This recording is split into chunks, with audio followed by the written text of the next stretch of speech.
Atate ndi la Mwana ndi la Mzimu Woyera. Amen. Ndikulandireni abale anga onse pano pa Tiyankhuleni Ambuye. Lero lachitatu Mulungu 2 mu nyengo ya Advent. Leronso tikayang'ana zochitika za dziko lapansi tikuona kuti tikuchita chaka chiche chimene amachitchula kuti International Mountain Day. Mawu athu oyamba akuchokera m'buku la mneneri Yesaya mutu 40 kuyambira ndime ya 25 kulekeza ndime ya 31. Amene akutiwerengera mawu oyamba ndi a Innocent Sumuleta kuchokera ku Limbi Cathedral mu Archdiocese ya Blantyre. Ndipo mthenga wathu wabwino uchokera m'buku la Mateyu mutu 11 kuwerenga ndime ya 28 kulekeza ndime ya 30. Amene akutiwerengera mawu a mthenga wabwino komanso kutigawira mawu ndi Reverend Father Santos Mpingu kuchokera ku Child Jesus Nankunda Minor Seminary mu Diocese ya Zomba. Mawu oyamba. Ambuye Mulungu wathu ndi amphamvu zonse, ndipo amalimbikitsa anthu amene akutaya mtima. Mawu a m'buku la mneneri Yesaya. Oyera uja akuti, kodi mungathe kundiyelekeza ndi yani? Kodi alipo wina olingana nane? Yang'anani kumlengalenga. Kodi ndi ndani adalenga nyenyezi mukuzionazo? Ndiye amene amazisogolera ngati gulu la nkhondo, ndipo iliyonse amayitana ndi dzina lake.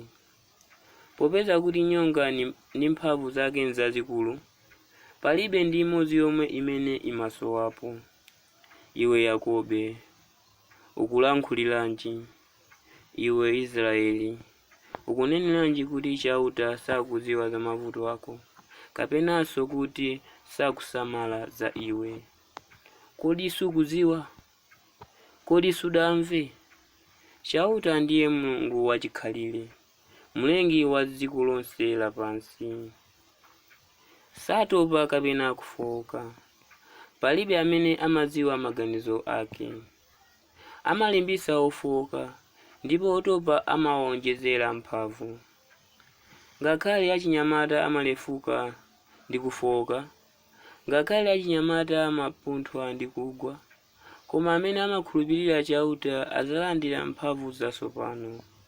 Adzawuluka ngati zombankhanga, adzathamanga koma osatopa, adzayenda koma osalefuka.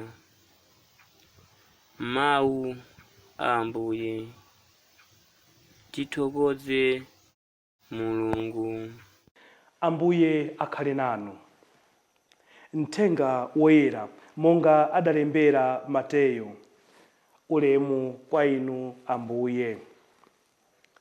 Pa nthawi yomweyo Yesu adati, bwerani kwa ine inu nonse otopa ndi olemedwa, ndipo ine ndidzakupatsani mpumulo. Senzani goli langa ndipo phunzirani kwa ine, pakuti ndine wofatsa ndi wamtima wodzichepetsa. Mukatero mudzapeza mpumulo m'mitima mwanu. Pajatu goli limene ndimakoleka ine losavuta, ndipo katundu amene ndimasenzetsa ine ngopepuka. Mthenga wa Ambuye. Ulemu kwa inu Ambuye Yesu Khristu. Abale anga okondeka, mawu athu oyamba amene tawerengawa tikupitiriza pacha pamene tinalekeza dzulo. Tikuwerenga za gawo lachiwiri la buku la mneneri Yesaya zimene zinalembedwa pamene Aisraeli anali ku ukapolo ku Babuloni. Ndipo akuti iwo ali ku Babuloniko, ali ku ukapolo, anayamba kuganiza kuti Mulungu sakudziwa mavuto awo. Mulungu alibe idea ya mavuto awo. Ndipo chimene chimapangisa kuti akhale ndi maganizo amenewa, amati bwanji Mulungu sakuona mavuto athu amene tikukumana nawo. Mulungu sakuona kuponderezedwa kumene tikukumana nakoko. kodi nkhanza zimene tikukumana nazozi Mulungu sakuona? Kodi sangatichitire chifundo? Ndikukhulupirira kuti maganizo amene anali ndi Ayuda nthawi imeneyo mwinanso ndi maganizo amene timakhala nawo ifeyo nthawi zina pamene takumana ndi mavuto. Pala anthu ena amene amaganiza kuti Mulungu sakuona nkhanza zomwe akukumana nazo kuntchito kwawo, kulalatidwa konse kumene akulalatidwa kuntchito, kudulidwa ma-allowance kumene akudulidwa kuntchito, kuponderezedwa osapasidwa ma promotion, kumapezeka una kuti anthu ena amene sanapite ku sukulu akulandira promotion. Kungobwera chaka chino, chaka chamawa asanduka kale abwana. Pomwe iwo agwira ntchito pa ntchito pawopa zaka zambirimbiri koma sakulandira promotion. Makalata awo ndi abwino, sukulu yawo ndi abwino koma sakulandira promotion ina iliyonse. Ndi amazifunsa, kodi Mulungu sakuona kuti ineyo ndikuponderezedwa pa ntchito pano? Kusayamikiridwa kumene ndikuchitika pa ntchito pano, kodi Mulungu sakuona? Anzanga akuchita kachinthu kakang'ono akuyamikiridwa ndi abwana, ine kungochita chinthu abwana ngwe choncho choncho. Kodi Mulungu sakuona? Ena so amanena kuti kodi Mulungu sakudziwa mavuto a m'banja mwanga? Kodi Mulungu sakuona kuti mwamuna anga pano akusanduka chidakwa? Sakuona zimenezi? Mwina amazifunsa, kodi Mulungu sakuona kuti mkazi wanga makonda ndalama kwambiri, sakutisidwa ndi ndalama zimene ine ndimampasa, amafuna ine nditasanduka president lero pomwe sizingatheke? Kodi Mulungu zimenezi sakuona? Kodi Mulungu sakuona kuti ana anga sakumvera, ana anga angomwa mowa chidakwa, ana anga akugwisa ntchito ma drugs, ana anga angoyenda? Kodi Mulungu zimenezi sakuona? Ana anga aphunzira koma sakupeza mwayi wa ntchito, kodi zimenezi Mulungu sakuona? Akatayesera ana anga business yawo sikutheka chifukwa ma business anthu masiku anakupasana okhaokha, anthu odziwana okhaokha, ulo upange bid palibe kuthekera kwina kuli konse kumene kumapezeka. Kodi Mulungu zimenezi sakuona? Ndiye mwina kumapeto kwa kama kumagaza kuti mwina kapena Mulungu alibe nane ntchito. Pale anthu ena amene mwina siku lalira kunena kuti kodi Mulungu sakudziwa zimene zikuchitika m'dziko lapansi, kapena kodi Mulungu sakudziwa zimene zikuchitika kuno ku Malawi? Sakuona kuti zona nditu ku Malawi kuno tikuponderezedwa, tikukanika kulandira ma basic needs, anthu alibe malo ogona, anthu alibe chakudya. Kodi zimenezi Mulungu sakuona? Kodi Mulungu sakuona kuti dziko la Malawi kukanika kutukuka chifukwa cha corruption? Nchifukwa chani Mulungu akwasiya anthu a corruption kuti azikhalabe amoyo, azinjoyabe kunja ako azikukwera zimagalimoto zikulu zokhani mainjini ambiri. Kodi Mulungu sakuona?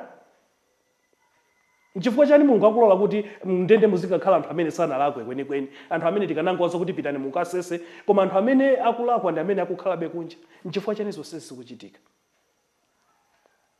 Ndiye Mulungu akuti, wanena mawu athu oyamba aja akunena kuti, iwe Israeli ukuneneranji kuti chauta sakudziwa za mavuto ako, kapenanso kuti sakusamalapo za iwe? Kodi ukudziwa? Kodi sunamve? Mulungu kuti amene ndiye akunena chauta nosono wayamba nosono kuzichemerera kuti munthu azindikireno kuna kuti zonse zomwe timachita Mulungu amakhala kumationa koma imangosowa nthawi, izapezeka nthawi yake. Ndiye akunena kuti chauta ndiye Mulungu wachikhalire, satopa kapena kufoka.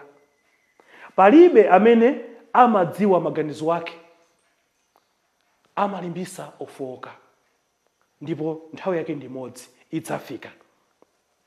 Ndipo akupitiriza kuna kuti iye amene amakhulupirira chauta adzalandira mphamvu zatsopano. Akuti mavuto onse tikapitiriza kukhulupirira Mulungu ndi kusagwiritsa ntchito mphamvu zathu, kumapita natipezeka natikhapa anthu amene mwina kapena tikuwaganizira kuti ndi anthu okuba kwambiriwo, kugwiritsa ntchito mphamvu zathu. Koma kuti ngati tikudalira kukhulupirira Mulungu ndipo ngati tikupemphera tsiku ndi tsiku nkumamuuza Mulungu zimene tikukumana nazo, akuti Mulungu wathu samagona tulo, amapereka mphamvu kwa ofoka, amene amaziona ngati ndi amphamvuwo amagonja. N'chifukwa chake inu ndine tisazakhumudwe ngakhale mpang'ono pomwe pamene tikukumana ndi mavuto. Tizazindikire kuti Ambuye Yesu akuona zonse zimene zikuchitika, Mulungu akuona zonse zimene zikuchitika, ndipo nthawi yake ndi imodzi imakwana. Atatumiza anake aja ku Babuloni, mfumu ya ku Babuloni inayamba kumaziona ngati kuti yafikapo, ndikumaona ngati kuna kuti basi amene wamangozichula kuti ndi ana a Mulungu kupatula ande akhaula, adziwanso amene basi Mulungu wawoyo wagonja wapereka m'manja mwanga. Ndikuona paka anafika mfumu mwina paka inafika na Belshazzar kufika potayirira, kuti takanengeni zikho zija zimene tinalanda ku Yerusalemu ja tibwere pano timwere wine, timwere vinyo pano. Mulungu amene topanda ntchito wasiya kuona mavuto anthu ake, kutenga kuthetha mavinyo awo mmene muja kumata nkumamwa. Koma chinachitika mukukumbukira dzanja nthawi linabwera ndikulemba pachani pakhoma. Ufumu wanu tauyesa koma watani walephera. Ndiye Mulungu amene. Ndipo kumapeto kwake anafewesa mtima ufumu ya ku Persia imene inabwera. Ndikubwera uzana kuti no. Inoyo bwererani kwanu. Imafika nthawi Mulungu amalowerera za moyo wa watu. Olo mwanene aneba anuwo mwayipisire mbiri aneba anuwo. Olo munene nzanu amene magwira nayo ntchito mumuyipisire mbiri nzanu amene magwira ntchito. Mudziwe kuti zafika nthawi yake Mulungu azalowererapo. Koma Mulungu akazalowererapo iniyo musachita manyazi ndipo muzasowa mtendere. Tiphunzire kuchitirana zabwino muwina ndi nzake. Ifenso tonse tikumbukire ndipo tizizindikira kuti kukhulupirira Mulungu ndiko kofunikira. Olo tikumane ndi zinthu zotani. Munthu wina aliyense sazatinyenge. Kawiri ndimakonda kuseka ndikamamva za Akatolika amene anyengeka ndi munzawo wina amene amapemphera ku mpingo wina. Ayi mavuto amene mukukumana nawo fecho muli ku Chikatolikako tachoka ni kumeneko mubwere kuno ndi abusa athu ndi amphamvu amachita zozizwisa mukazangofika zakuzani zonse zimene zikuchitikira pa moyo wanu nkupezeka ndithu kuti munthu ndithu asiya mpingo kuthamangira wasiya Chikatolika ndi kupita kwina. Chikristu chopanda maziko, Chikristu chopanda mitsitsi. Tizikhulupirira Mulungu ndipo tiziziwa kuti Mulungu akuona zonse zimene zikuchitika pa moyo wathu ndipo tsiku lina lake azatiyankha. M'dzina la Atate ndi la Mwana ndi la Mzimu Woyera. Amen.